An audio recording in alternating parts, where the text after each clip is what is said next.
Merci à vous tous et toutes. Donc, apparemment, il y a les collègues qui viennent de nous rejoindre, apparemment.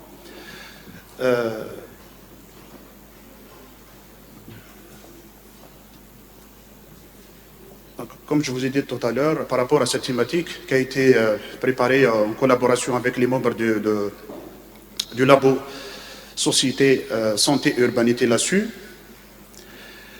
Donc, l'objectif, c'est de répondre à certaines interrogations par rapport à la thématique. Donc,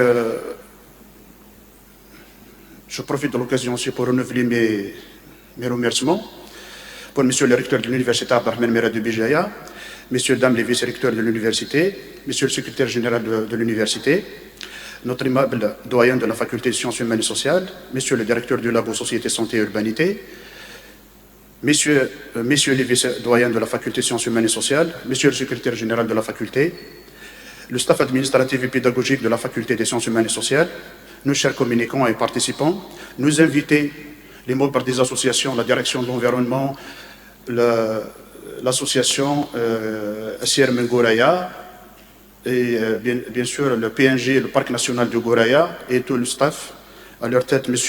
Achour, que je remercie beaucoup, nos invités, nos chers étudiants aussi, et honorable assistance, bonjour à toutes et à tous. Donc l'environnement subit aujourd'hui de grandes transformations ou un impact sur la vie existentielle des personnes. Dans cette perspective, il est important de soulever la question des pratiques d'éducation à l'environnement et celle de l'écologie citoyenne avec une évaluation de la politique de prévention et de sensibilisation des citoyens afin qu'ils adoptent des actions en faveur de l'éducation environnementale et la durabilité écologique. Dans la perspective de débattre cette problématique, l'action éducative envers les citoyens devient une question vitale. Ceci par la mise en évidence des multiples initiatives en rapport avec l'environnement, l'écologie et la durabilité, signifiant l'imposition des liens étroits entre nature et culture. Cette stratégie consiste à éduquer les citoyens sur cette réalité en leur fournissant des informations, des compétences, des attitudes, des engagements et des motivations qui les qualifient individuellement et collectivement pour les prévenir et les aider à trouver des solutions aux problèmes environnementaux du présent et du futur. Parmi les pays engagés dans l'éducation environnementale et écologique, l'Algérie a cherché à s'attaquer aux problèmes environnementaux en développant des programmes de lutte contre la pollution et pour la préservation écologique de la nature. Cela est requis par les coûts matériels et humains. Donc, l'Algérie a tenté aussi à sensibiliser les individus sur la valeur de la nature et la relation de connivence entre les citoyens et l'environnement. À cet effet, la question du développement durable a pris de l'ampleur ces dernières années, ce qui rend ce sujet omniprésent dans les discours officiels et politiques et dans les stratégies économiques et sociales et développement durable. Bien qu'il s'agisse d'un enjeu politique, cette question nécessiterait une certaine coopération et solidarité de la part des acteurs sociaux, l'école, les associations, les politiques et les économistes. L'intervention de ces acteurs constitue un mécanisme stratégique dans la concrétisation du développement durable, dont l'objectif principal reste la préservation et la protection de l'environnement. Mais le problème qui se pose ici, comment réaliser cette intervention citoyenne et institutionnelle afin de concrétiser les objectifs de développement durable. Donc, cette thématique soulève alors, la thématique que nous allons traiter aujourd'hui, l'éducation à l'environnement et le développement durable en Algérie, problématique de la citoyenneté écologique, soulève alors plusieurs questionnements pour comprendre l'aspect de savoir-faire et de savoir-agir dans le domaine de la citoyenneté écologique et les stratégies éducatives des différents acteurs. On voudrait bien chercher à répondre à ces interrogations. Quelle éducation pour le développement durable à transmettre aux individus, groupes sociaux, des acteurs institutionnels dans le domaine de la protection de l'environnement et l'éducation écologique? Quel est l'apport de la société dans l'application de cette stratégie? Quels sont les moyens nécessaires pour concrétiser une éducation citoyenne pour préserver l'écologie? Comment l'éducation citoyenne participe à la réalisation des objectifs de développement durable? Et par quels moyens on peut partager la responsabilité entre toutes les entre toutes les composantes de la société au niveau local ou international? Donc, ce colloque va s'étaler sur 3 axes. Donc, le premier axe va traiter la question de l'environnement et le développement durable en sciences sociales. Le deuxième axe, les institutions de socialisation et l'ancrage des valeurs environnementales. Le troisième axe, les médias et les mécanismes de protection de l'environnement, engagement et implication. Donc, les travaux de ce colloque seront animés par 24 intervenants, repartis entre enseignants-chercheurs des universités de Bijaya, de Tizi Ouzou et d'Oran, et bien évidemment les membres de la société civile, les associations Assir Mingouraya, à leur tête M. Rabhi Ammar, association Numla, à leur tête le représentant M. Hassisen et Mme Abbasi, le parc national de Gouraya, le directeur M. Haddad Moussa et le représentant M. Achour Farid, et bien évidemment la direction de l'environnement de la wilaya de Bijaya, à leur tête M. Aklil Chawqi. Donc le débat sera l'occasion d'aborder les différents aspects du sujet proposé, à savoir les sciences sociales et l'environnement, l'économie solidaire, le développement durable, la responsabilité sociale et sociétale, les médias et la communication environnementale, l'éco-citoyenneté, le journalisme environnemental, l'enseignement et les programmes scolaires et la sensibilisation contre les risques environnementaux, la famille et l'éducation citoyenne, le mouvement associatif et la protection de l'environnement. Donc convaincu que ces contributions seront bénéfiques à l'enrichissement de ces différents axes. Donc, espérons bien aussi que ce colloque va contribuer, va contribuer d'une manière ou d'une autre dans la sensibilisation, et il sera aussi une occasion pour sortir avec des recommandations qui vont servir davantage la protection de l'environnement et le développement durable d'une manière générale. Merci à tous.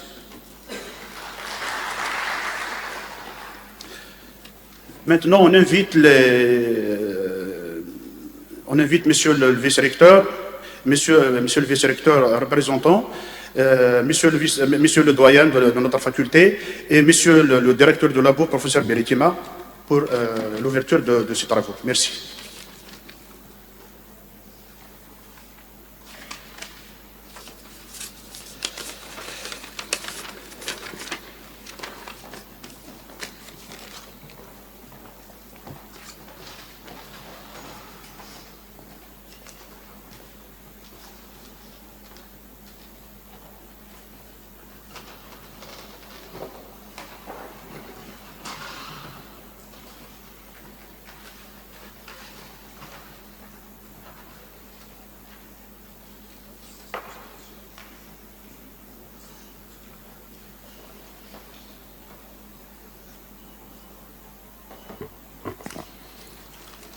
Merci, Monsieur le Président de ce colloque, Hamid Medrouche.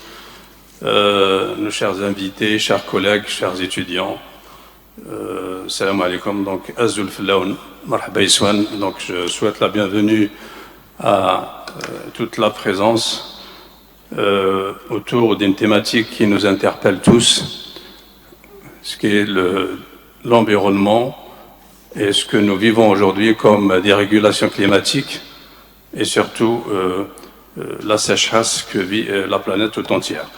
À l'occasion de l'organisation de ce colloque national qui va nous permettre de débattre sur l'éducation environnementale et le développement durable en Algérie, qui est une problématique environnementale et surtout problématique par rapport à la citoyenneté et ce qu'elle peut apporter pour l'écologie. Je voudrais bien remercier Monsieur le vice-recteur de nous avoir honorés par sa présence en remplaçant Monsieur le recteur, que nous le remercions aussi, Monsieur le doyen de la faculté de sciences humaines et sociales et l'ensemble du staff administratif de notre faculté. Je voudrais rappeler que sont les efforts et l'implication des membres du comité d'organisation et à leur tête le président de ce colloque, M. Negrouche, ainsi que la présidente du comité scientifique, professeur Lanan, ce colloque n'aura pas lieu. Je voudrais surtout remercier nos invités, collègues, staff administratif et acteurs associatifs de nous avoir honorés par leur présence pour bien participer au débat autour de la problématique de l'environnement, de l'écologie et du développement durable. Donc c'est une thématique qui a été élaborée dans le cadre des activités de notre laboratoire, Société, Santé, Urbanité. Pourquoi? Parce que c'est un laboratoire qui associe plusieurs disciplines, plusieurs collègues de différentes spécialités. Cet événement scientifique s'organise dans une période qui nous interpelle tous, femmes et hommes, pour nous interroger sur la dérégulation climatique, la sécheresse, les catastrophes naturelles, les épidémies et plus particulièrement la dégradation de notre environnement. Une dégradation vécue ou perçue par nous, adultes, par nos enfants. C'est pourquoi ce colloque s'organise juste après la clôture des travaux de la COP27, la conférence des Nations Unies sur les changements climatiques 2022, qui a eu lieu à Sharm el-Sheikh en Égypte et qui vient de se clôturer donc il y a une journée. Un accord a été trouvé dans ce cadre sur la création d'un fonds spécifique dédié aux pertes et dommages que subissent les pays vulnérables, c'est-à-dire les pays pauvres malheureusement, qui subissent un peu cette dégradation de l'environnement par la pollution, par l'utilisation des charbons, etc. Nous nous demandons tous qu'est-ce que nous allons laisser ou proposer à nos futures générations. Nous nous interrogerons aussi dans quel monde allons-nous vivre? Comment peut-on garantir notre bien-être, notre santé mentale et physique? Serions-nous capables vraiment de préserver notre capital naturel, notre réserve planétaire, régionale, surtout en réserve d'eau?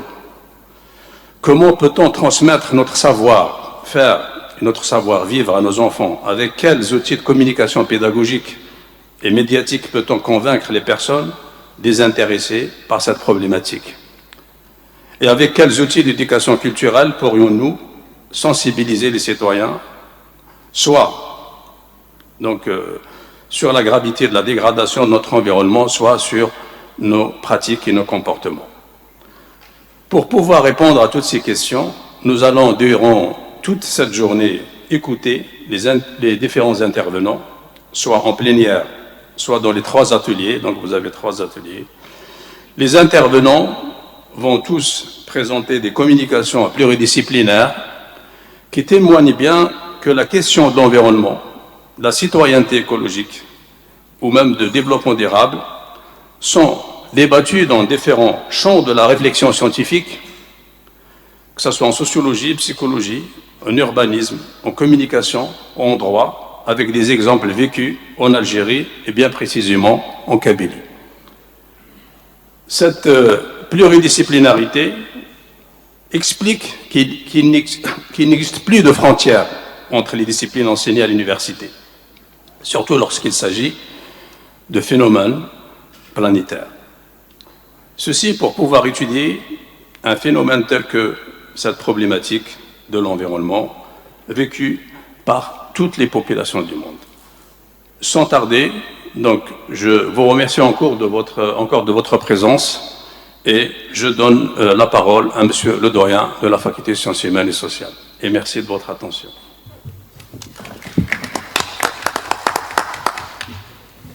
Merci, cher ami, docteur professeur Abdelhalim Britima.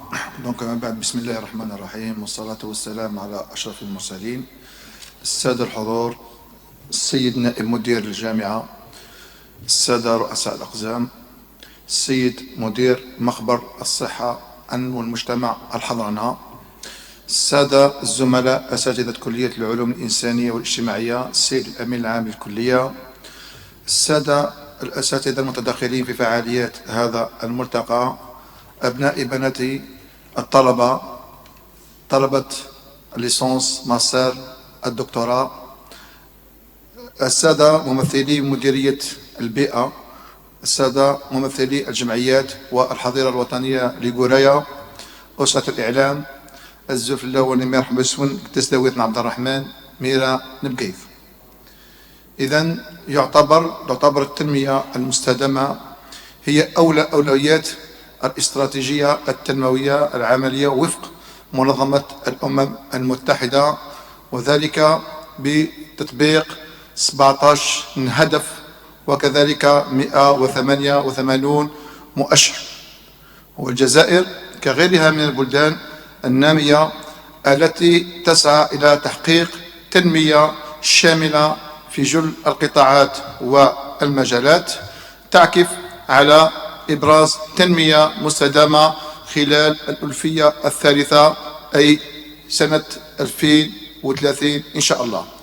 وقد أعطى قطاع التعليم العالي بوزارة التعليم العالي والبحث العلمي في الجزائر أهمية بالغة وتكريس وإعطاء أهمية للأساتذة والباحثين من أجل التطرق إلى مثل هذه المواضيع من أجل القيام بالتنمية الشاملة. ولذلك عكف مخبرنا اليوم مخبر الصحة المجتمع والحضرنة بكلية العلوم الإنسانية والاجتماعية إلى تطرق إلى موضوع جد مهم وحساس، ألا وهي إشكالية المواطنة البيئية وكيفية تحقيق التنمية المستدامة في ضوء تدخل السادة الباحثين في ميدان العلوم الإنسانية والاجتماعية.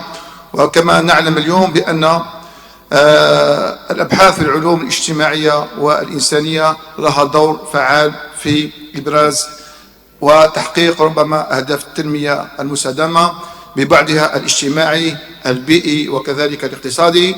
ولكن أعتقد اليوم هناك إضافة لهؤلاء ثلاث أبعاد بعدين آخرين، ألا وهو البعد المؤسساتي وكذلك البعد فيما يخص تكنولوجيا الاتصال والإعلام.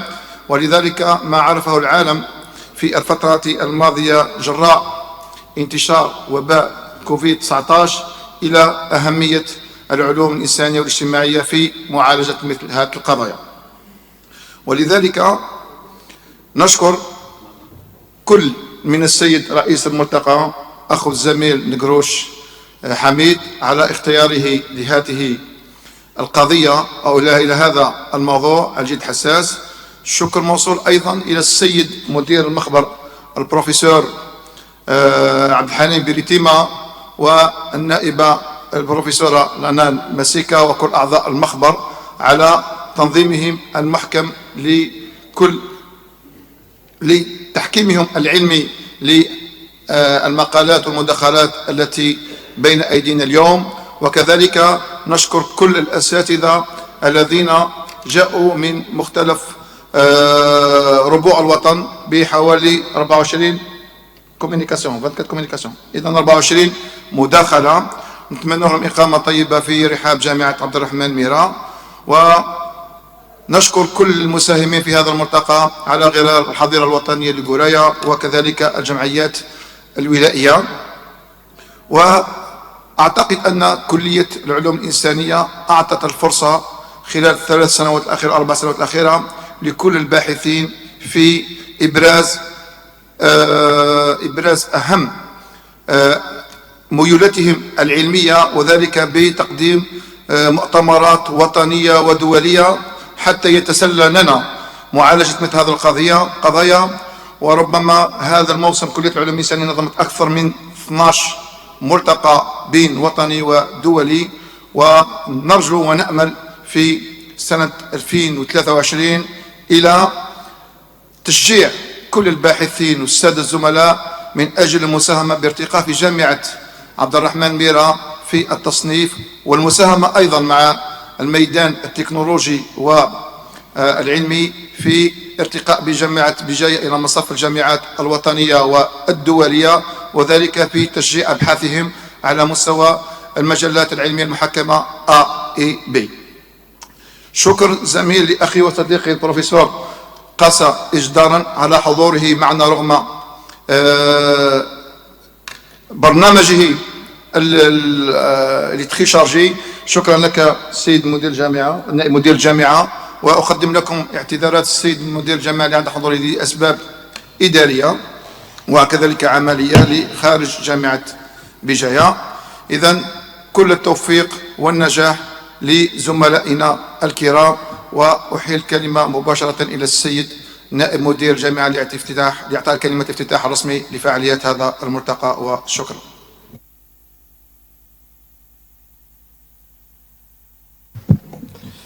Merci Monsieur le Doyen. Donc, à mon tour, donc c'est avec un très grand plaisir que je partage ce moment avec vous. Et c'est un très grand honneur aujourd'hui pour que je représente Monsieur le Recteur de l'Université, professeur Benaj Abdelkarim, pour l'ouverture de ce colloque. Donc, Monsieur le doyen, monsieur les vice-doyens, monsieur le secrétaire général, monsieur le directeur du laboratoire Société, Santé, Urbanité, monsieur le président du comité d'organisation, madame donc, la présidente du comité scientifique, messieurs donc, les représentants, mesdames et messieurs les représentants de Parc national du Gouraya, des associations, ACM et tous les partenaires de ce colloque, chers collègues, chers étudiants, bonjour, salam alaikum et zaflaou. Donc, je félicite au début donc, les organisateurs de ce laboratoire pour le choix de la thématique. C'est une thématique très intéressante. Donc, l'éducation environnementale qui entre dans le cadre du développement durable. Comme on le sait tous, donc, notre université, à l'instar de toutes les institutions de l'État algérien et à l'instar de tout le pays qui est engagé dans la réalisation des 17 objectifs de développement durable dans le cadre du programme donc, des Nations Unies. Donc, c'est une responsabilité avant tout. Même nous, en tant qu'université, dans le cadre de la responsabilité sociale de l'université, ce sont des actions qu'on doit mener, réaliser. Et bien sûr, la première mission de l'université, c'est avant tout la dissémination de la science et de la connaissance dans ce domaine. C'est notre première responsabilité. Et surtout, aussi participer avec les autres institutions dans le cadre de la sensibilisation du citoyen. Beaucoup plus ça. Comme on sait tous, le développement durable se repose sur trois piliers qui sont connus.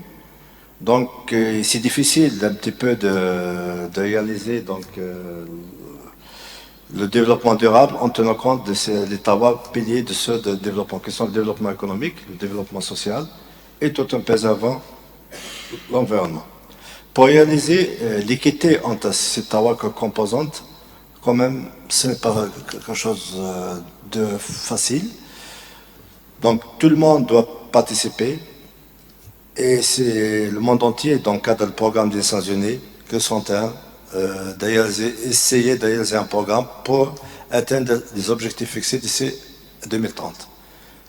C'est une tâche qui n'est pas facile. Vu les contraintes qu'on le sait tous à l'échelle mondiale, d'ailleurs c'est le cas le plus visible actuellement, la préservation de l'environnement, pratiquement, il est un petit peu réduit au second plan avec la guerre en Ukraine, avec les problèmes, donc les crises du point de vue énergétique. Il y a beaucoup de pays actuellement européens qui font recours un petit peu aux méthodes, donc la difficulté elle est là, beaucoup plus. En plus, développement durable, bien sûr, il y a d'autres notions qu'on n'oublie pas, qui sont un petit peu liées, donc surtout de point de vue énergétique, ce qu'on appelle l'efficacité énergétique. Voilà. Donc, l'efficacité énergétique aussi nécessite donc la sensibilisation des citoyens, le comportement des citoyens, et surtout donc cette efficacité qui doit se réaliser généralement donc soit au niveau industriel, soit dans le cadre des déménages, ou bien dans le cadre du transport actuellement, des transports urbains qui consomment donc qui polluent, donc voilà. Donc le choix de la thématique aujourd'hui, donc c'est l'aspect environnemental qui est le plus visible. Comme je pense avec la relation, bien sûr, on ne peut pas nier parce que c'est une faculté des sciences humaines et sociales, donc l'aspect social, c'est évident. Bon, donc il ressort il va ressortir seulement dans vos travaux. Mais en même temps, côté recherche, bien sûr, c'est un axe très important. Il l'a souligné déjà monsieur le doyen. Tous les travaux actuellement de recherche les plus visibles, les plus cités, les plus à l'échelle mondiale, beaucoup plus ces travaux de recherche qui découlent des travaux un petit peu plus disciplinaires. Voilà. Et l'aspect environnemental, tout ce qui en découle, donc c'est une thématique qui touche un petit peu, je dis, pratiquement toutes les facultés de l'université, toutes les disciplines, toutes les filières. Donc c'est un segment important du point de vue recherche où on peut travailler avec les autres collègues, pourquoi pas de réaliser des travaux de recherche de niveau plus visible, et pourquoi pas parce que il n'y a pas que la faculté de sciences humaines qui travaille sur ça, la faculté de technologie avec les filières d'énergie renouvelable, avec les laboratoires de recherche du point de vue génie environnemental, soit génie des procédés, au niveau de génie électrique, la faculté SNV aussi travaille sur ça, la faculté de sciences exactes travaille, la faculté de sciences économiques aussi, la faculté de sciences humaines et sociales. Voilà, donc il y a beaucoup de facultés. Voilà, et la faculté de droit aussi, parce que l'aspect la réglementation, le cadre juridique, on ne doit pas l'oublier aussi. Donc, toutes ces facultés, c'est un axe un petit peu qui touche approximativement, je dirais pas la totalité, mais la majorité des laboratoires de recherche au niveau de notre université. Voilà, donc c'est pour cela cette thématique, elle est très importante. Voilà, et donc je vous souhaite bon courage. Et j'espère bien qu'il y aura donc l'organisation, soit d'autres colloques, d'autres actions dans cette thématique, parce que c'était bénéfique pour nous en tant qu'université. Je dirais bien parce que c'est un cadre, tout ça, même ce colloque-là, c'est un point positif pour nous, dans le cadre de la visibilité de l'université et même dans le cadre du classement de l'université. Parce que les classements mondiaux actuellement, de toutes les universités, ils tiennent compte le respect des 17 objectifs de développement durable et surtout, quelles sont les actions menées par l'université. Voilà. Et bien sûr, les actions menées, c'est les colloques, les séminaires, les journées de sensibilisation et pourquoi pas, voilà, donc de manière générale. Voilà, donc je vous félicite encore une fois pour le choix de cette thématique. Je vous souhaite plein succès dans vos travaux. Voilà, donc, au nom donc, du recteur de l'université, professeur Benaïch Abdelkarim, je déclare ouvert ce colloque national. Je vous remercie.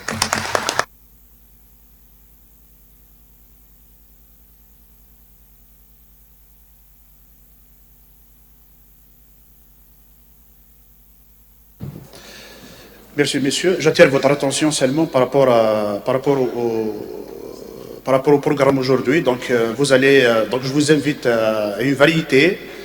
Donc, nous avons 24 interventions qui se varient entre conférences qui seront animées par nos chers collègues enseignants et